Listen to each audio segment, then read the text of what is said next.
Assalamualaikum warahmatullahi wabarakatuh. Perkenalkan nama saya Wahidin Maela, Stambuk F5511824. Saya berasal dari Universitas Tadulako. Hari ini saya akan menjelaskan materi tentang audit sistem.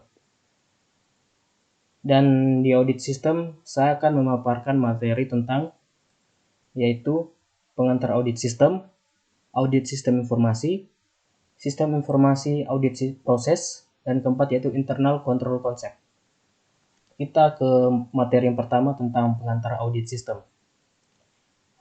Audit sistem ada latar belakangnya, yaitu sistem informasi merupakan aset bagi suatu perusahaan yang bila diterapkan dengan baik akan memberikan kelebihan untuk berkompetensi sekaligus meningkatkan kemungkinan bagi kesuksesan suatu usaha. Tujuan pengukuran sistem informasi. Nah, di sistem informasi juga akan dilakukan ukuran yang akan dituju. Nah, di sini tujuan pengukuran terhadap sistem informasi adalah untuk meyakinkan manajemen apakah kinerja sistem informasi yang ada pada organisasinya sesuai dengan perencanaan atau tidak. Nah, wujud dari pengukuran tersebut adalah audit sistem informasi itu. Nah, kita lanjut ke audit sistem informasi. Pengertian audit sistem sendiri, yaitu proses pengumpulan dan evaluasi bukti-bukti untuk menentukan apakah sistem komputer yang digunakan telah dapat melindungi aset milik organisasi, mampu menjaga integritas data, membantu mencapai tujuan organisasi secara efektif, menggunakan sumber daya yang dimiliki secara efisien, dan tentu saja masih banyak lagi pengertian tentang audit sistem oleh para ahli-ahli. Nah, ini pentingnya audit sistem. Audit sistem ini merupakan hal yang penting bagi sebuah organisasi untuk menghindari yang pertama, kerugian akibat kehilangan data, kedua, kerugian akibat kesalahan pemeriksaan komputer, pengambilan keputusan yang salah akibat informasi yang salah, kerugian karena penyalahgunaan komputer atau computer abuse. Yang kelima, nilai hardware, software, dan personal sistem informasi yang lainnya. Keenam, yaitu pemeliharaan kerahasiaan informasi. Di audit sistem pun ada tujuannya. Yang pertama, perlindungan aset, tentu saja. Yang kedua itu efisiensi sistem. Ketiga, integritas data.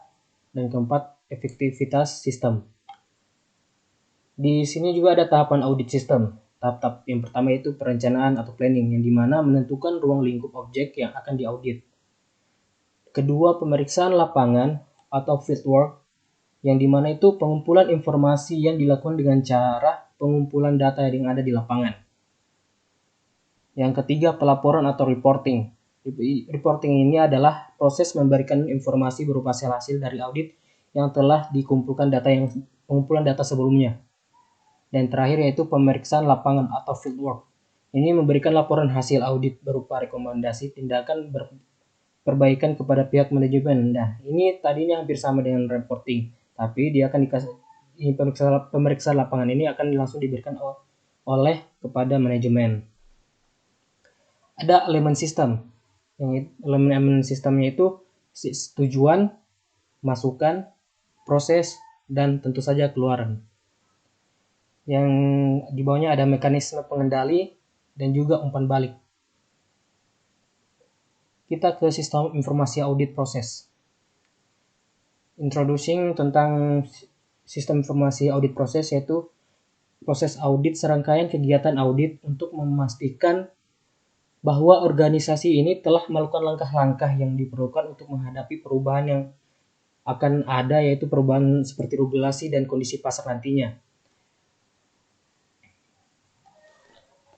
Nah, di audit proses sistem informasi pun ada risk analysis atau risiko, yang dimana ancaman yang berpotensi menimbulkan kerentanan aset dan menyebabkan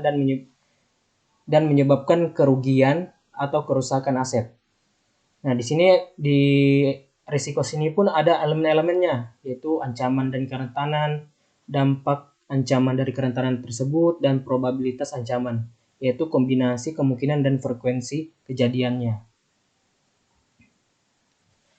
Nah, di sini risk analysis purpose dibagi 3, yaitu membantu auditor dalam menentukan tujuan audit, membantu auditor mengidentifikasi resiko dan ancaman, dan mengambil keputusan pendukung audit berbasis risiko.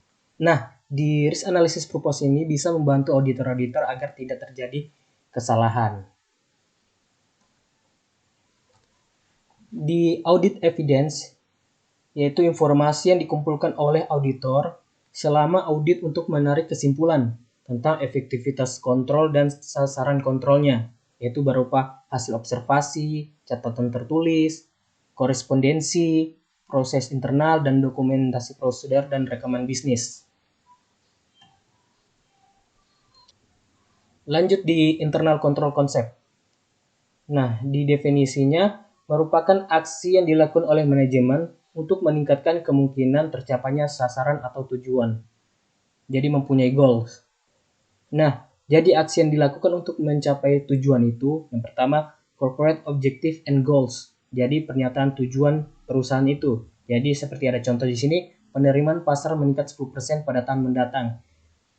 Yang kedua, manajemen objektif, yaitu menjelaskan bagaimana sasaran perusahaan akan dipenuhi nantinya. Contoh ini dengan menganalisis keinginan dan kebutuhan pelanggan.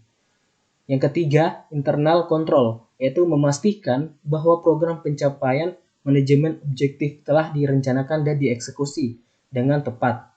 Nah, contoh di sini pengecekan periodik terhadap integrasi data dalam basis data. Lalu ada control responsibility. Nah, di sini control responsibility mencakup yang pertama planning, organizing, dan directing. Jadi di sini ada planning, organizing, dan directing untuk mencapai control responsibility. Di sini ada internal control objective. Nah, di internal control objective ini ada namanya keandalan dan integritas informasi, efektivitas dan efisiensi operasi, pengamanan aset, dan kepatuhan terhadap kebijakan, rencana, prosedur, hukum, dan peraturan. Jadi saling melengkapi. Ya, di sini ada tipe-tipe internal control. Jadi yaitu compensation control, detective control, preventive control, corrective control, dan directive control. Dan ada juga corporate IT governance, yaitu tanggung jawab eksekutif dan dewan direksi berupa gabungan dari kepemimpinan, struktur organisasi, dan proses yang memastikan bahwa implementasi IT dalam perusahaan dapat menjadi pendukung dalam mencapai melampaui strategi dan sasaran organisasi. Nah, di sini memungkinkan perusahaan memanfaatkan informasi untuk meningkatkan manfaat, membuka peluang, dan meraih keunggulan kompetitif. Dan juga perusahaan harus mengoptimalkan penggunaan sumber daya IT meliputi aplikasi informasi, infrastruktur, dan sumber daya manusia. Nah, mungkin hanya ini yang bisa saya paparkan. Nanti materi akan saya taruh di deskripsi. Nanti kalau teman-teman ingin membaca silakan, saya akan cantumkan di deskripsi nantinya. Oke? Sampai bertemu.